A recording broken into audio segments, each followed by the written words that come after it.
Dwi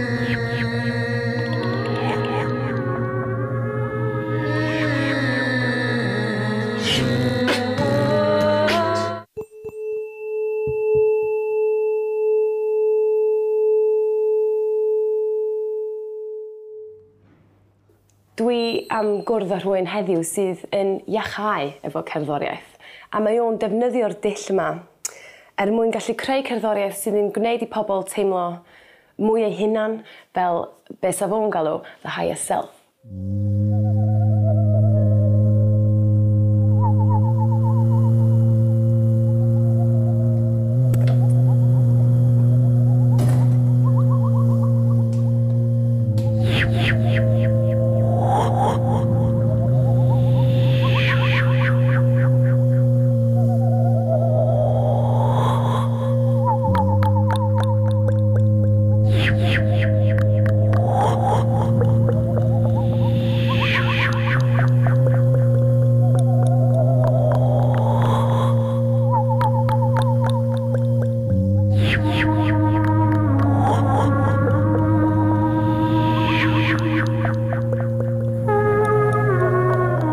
So dwi wedi siarad efo Marv am proses fo, a fatha lle mae o'n gael y synnau o, chos mae o'n dweud, dwi ddim rili'n teimlo fel mae yma mynd ar rhyw fath o siwrna i hunan.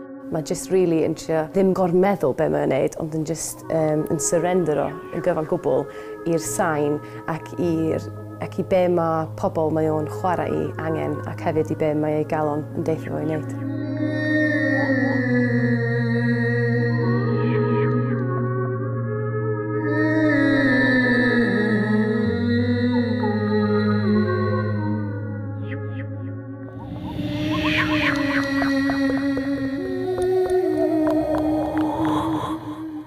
So now we're going to do some one-to-one sound healing. Like, what is it that I can expect to experience? Well, I think it's kind of like a sonic internal massage. It's balancing of the energies, it's clearing energies, it's all kind of flow. So just working one-on-one to use sound to sort of heighten your vibration, essentially. Pan o'n i'n mwy ifanc, o'n i'n mwy like, fel ma like yn llawn stress ac yn kind of like gas efo'r, you know, efo'r byd rhywsut. A mae o'n deud, hyn o ddo, dwi ddim yn teimlo fel na dim mwy, mae hwnna'n gallu storio yn y corff. A dyna beth ni angen neud ydy gael hwnna allan, a un o'r ffordd o gael hwnna allan ydy efo sain, efo neud sŵn, so efo gweithio efo'r sŵn yma. Tam ma'n dod allan a tam ma'n gael yn gryf eto.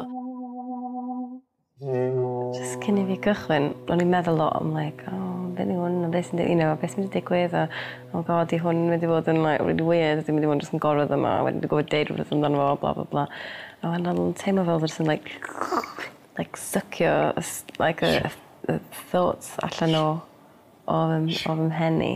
A o'n teimlo fel oedd morgrig yn mynd trwy fy nghorff fi ac yn just like glanhau pethau, ac yn like stretch pethau allan a agor fy hun i fyny fatha i gallu ymlacio.